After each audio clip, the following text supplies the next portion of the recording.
গুস্তাখি মাফ হয় জনাব।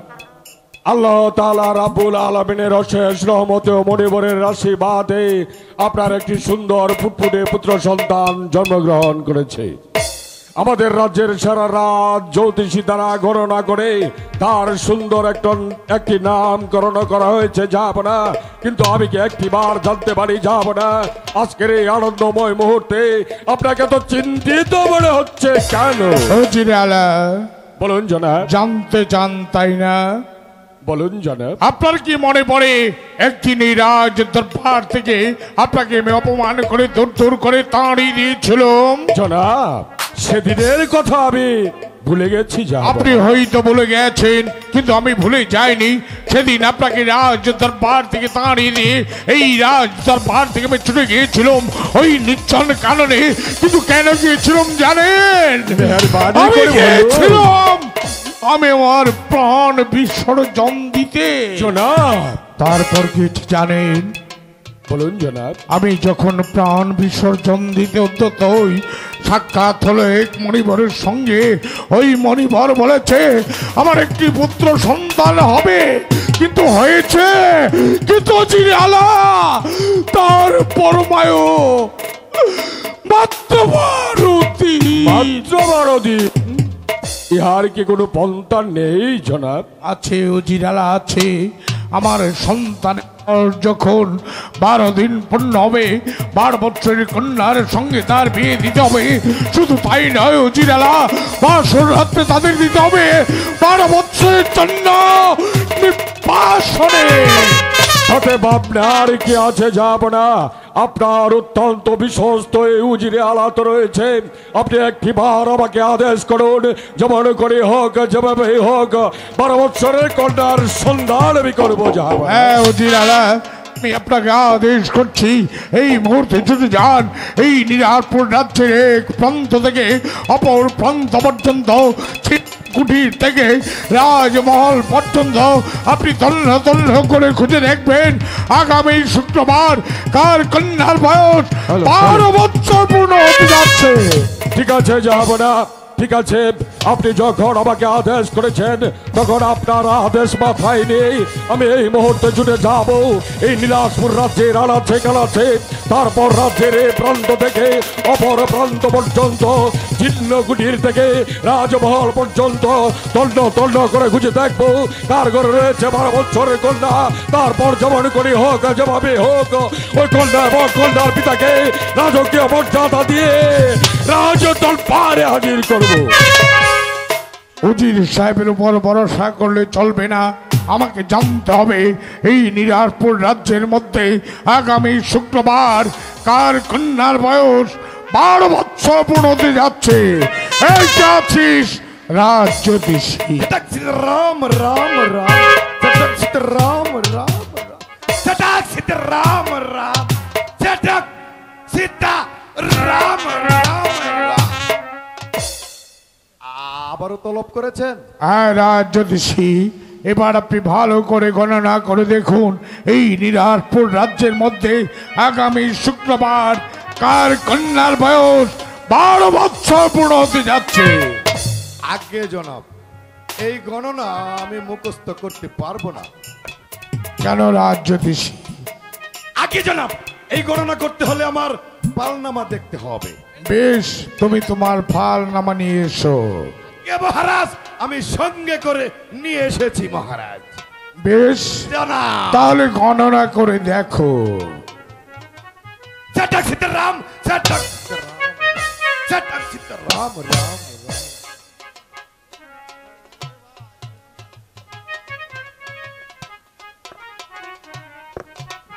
রাম কৃষ্ণ ভগবান, হাসাহাসি করবে না শ্রীনগরের ফুলাফান। আও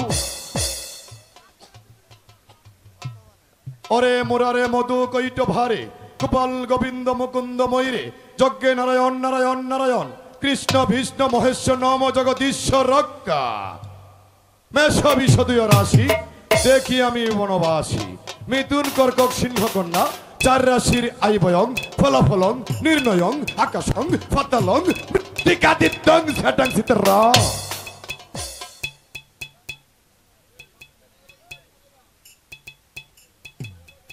তাই তাই তাই শ্বশুর বাড়ি যাই ছোট্ট শালি বাপটা ছোট্ট শালি বাপটা খেলে খুশির সীমা নয় ছটং সীতারাম। কি হলো রাজ জ্যোতিষী?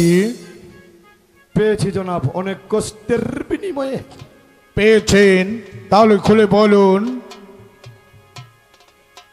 ছটং সীতারাম রাম রাম রাম রাম। জনাব 12 বছরের কন্যা আপনার ঘরেই আছে। আমার ঘরে রয়েছে। আপনার কথা আমি ঠিক বুঝতে পারছি না, খুলে বলুন কি বলতে চান। আগে জনাব আমরা জ্যোতিষ বংশের লোক, আমাদের কথা আপনি কেন কেউ বুঝতে পারবে না। তাহলে খুলে বলুন। জনাব আপনার উজিরের এক কন্যা আছে, আমার কথা শুনে তারপর আপনি উত্তর দেবেন জনাব। আমার অনেক কথা বলতে হবে, নতুবা আপনার অমঙ্গল। আপনার উজিরের এক কন্যা আছে, নাম রূপবান নেশা, মানে রূপবান নেশা। আগামী শুক্রবার তার 12 বছর পূর্ণ হতে চলেছে। তাছাড়া রূপে গুণে অতুলনীয়, ধৈর্যশীল, চরিত্রবতী। আপনি যদি আপনার ছেলের সঙ্গে বিয়ে দিতে পারেন তাহলে আপনার সন্তানের বয়স হবে 112 বছর। বেশ রাজ জ্যোতিষী, এবার আপনি বিশ্রাম কক্ষে যান। উজির সাহেবকে পাঠিয়েছি 12 বছরের কন্যার সন্ধান করতে, কিন্তু উজির আলা এখন পর্যন্ত ফিরে আসছে না। তবে কি উজির আলা 12 বছরের কন্যার সন্ধান করতে পারেননি? না জনাব না, আমি সারা রাত সময় তন্ন করে খুঁজো 12 বছরের কন্যার সন্ধান আমি করতে পারলাম না যাব না। আপনি সমস্ত রাজ্য ঘুরেও 12 বছরের কন্যার সন্ধান করতে পারেননি, কিন্তু আমি রাজের দরবারে বসে আমি যে 12 বছরের কন্যার সন্ধান করতে পেরেছি। জনাব তাই যদি হয় একটিবার আমাকে খুলে বলুন, আমি এই মুহূর্তে ছুটে যাব ওই কন্যার বাড়িতে। তারপর যেমন করে হোক, যেভাবে হোক, ওই কন্যার পিতাকে রাজকীয় মর্যাদা দিয়ে রাজ দরবারে হাজির করব।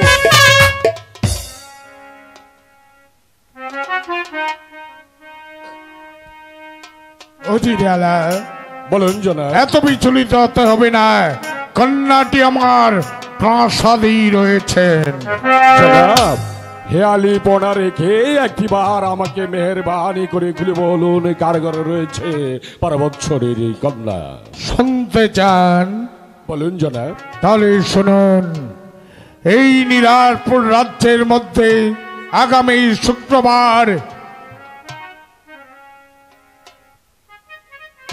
আপনার একমাত্র কন্যা মা রূপবানের বয়স 12 বছর পূর্ণ হতে যাচ্ছে। তাই তো আমার অনুরোধ, আমি আমার একমাত্র সন্তান রহিম বাচ্চাকে বাঁচাবার জন্যে আপনার মেয়েকে আমি বিক্রি চাই। বাচ্চার ছেলের সঙ্গে উজিরের একমাত্র কন্যার বিবাহ, এর চেয়ে বড় আনন্দের বিষয় আর কি হতে পারে যাব না। কিন্তু বিয়ে হচ্ছে প্রেম, প্রীতি, ভালোবাসার বন্ধন। বিয়ে তো আর পুতুল খেলা নয়, হয় খেললাম না হয় ভেঙে ফেললাম।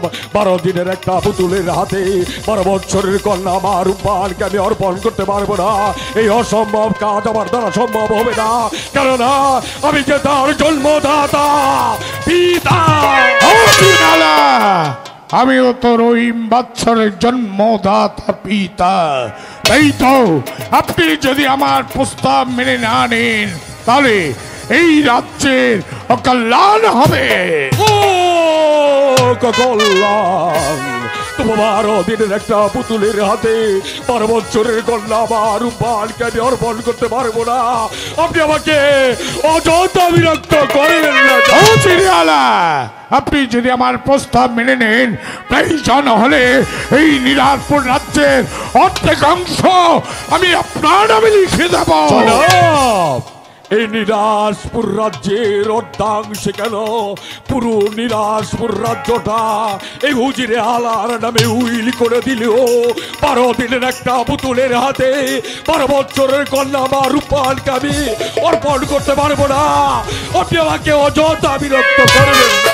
ও জিরালা, তার পূর্বে কি আপনি একটি ভার ভেবে দেখেছেন আপনি কার সম্মুখে দাঁড়িয়ে এই কথাগুলো বলছেন? জনাব, আমি মোটেও ভুলে যাইনি যে আমি নীলাসপুরের ভাগ্য বিধাতা বাদশা একাবরের সম্মুখে দাঁড়িয়ে কথা বলছি, কিন্তু আমি যে কথাগুলো বলছি সে কথাগুলো হচ্ছে একজন পিতার, একজন জন্মদাতা।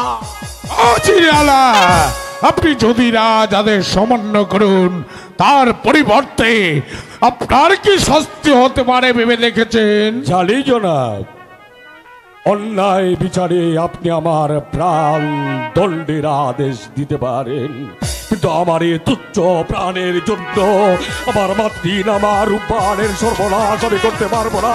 বরং তার পূর্বে মা রূপবানকে গলা টিপে মেরে কেটে টুকরো টুকরো করে ওই গঙ্গার জলে ভাসিয়ে দেব, তবু আপনার সন্তানের হাতে তুলে দেব। ও জিরালা, আপনি যদি আপনার সন্তানের জন্য এত কঠোর হতে পারেন, এত নির্মম হতে পারেন, তাহলে আমি কি পারি না আমার একমাত্র সন্তান রহিম ভাত আমার জন্য একটু কঠোর হতে, একটু নির্মম হতে?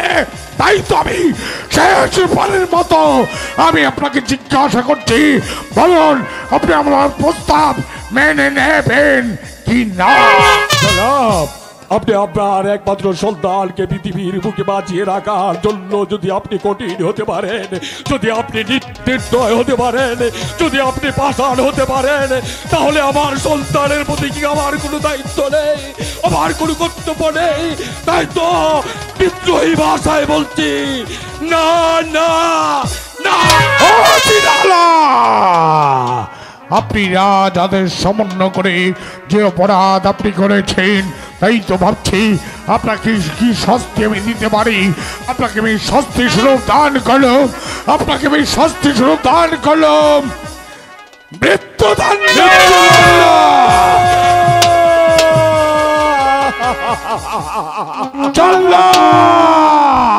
বহুদিন বিশ্রাম কক্ষে ঘুমিয়েছিলাম, হঠাৎ জল ডাক পড়েছে। জীবনে কত নরনারী, কত মানুষকে আমি হত্যা করেছি, জানি না কোন মায়ের বুক শূন্য করতে হবে, কার ঘর থেকে মাথা নামাতে হবে। আমি আসছি মালিক, আদেশ করুন, আদেশ করুন, আদেশ করুন, আদেশ করুন মালিক। জল্লাদ এই মুহূর্তে উজির সাহেবকে বন্দি করে নিয়ে যাবে ওই মধ্যভূমিতে, তারপর আগামীকাল সূর্যোদয়ের আগে তাকে হত্যা করে তার তাজা রক্তে নামক উপহার দিবে। নিয়ে যা।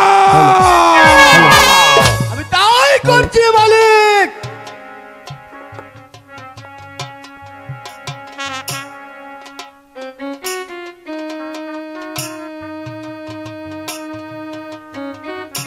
উজির সাহেব,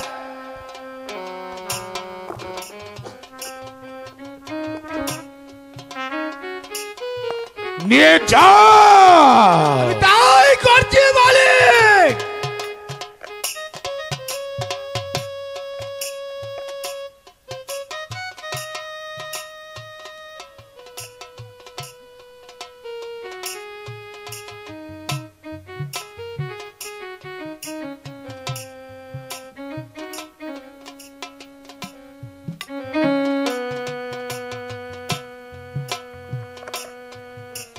জাহাপনা, দীর্ঘদিন যাবৎ অত্যন্ত বিশ্বস্ততার সাথে আপনার অধীনে আমি কর্মরত ছিলাম। হ্যালো, নীলাসপুর রাজ্যের প্রজাদের স্বার্থে নিজের অজান্তে যদি কোনো ভুল করে থাকি, তাহলে আপনি আমাকে নিজ গুণে ক্ষমা করে দেবেন।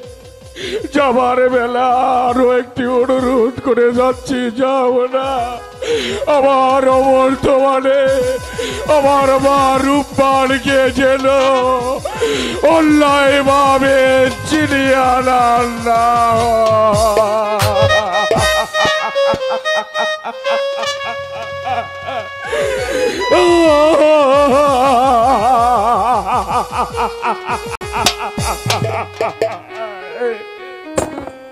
জানি খোদা, অন্যায় ভাবে উজির সাহেবকে আমি হত্যার আদেশ দিয়েছি, কিন্তু কেন আজ এই নিরারপুরের সিংহাসনে বসে আজ আমি অন্যায় আদেশ দিতে বাধ্য হয়েছি?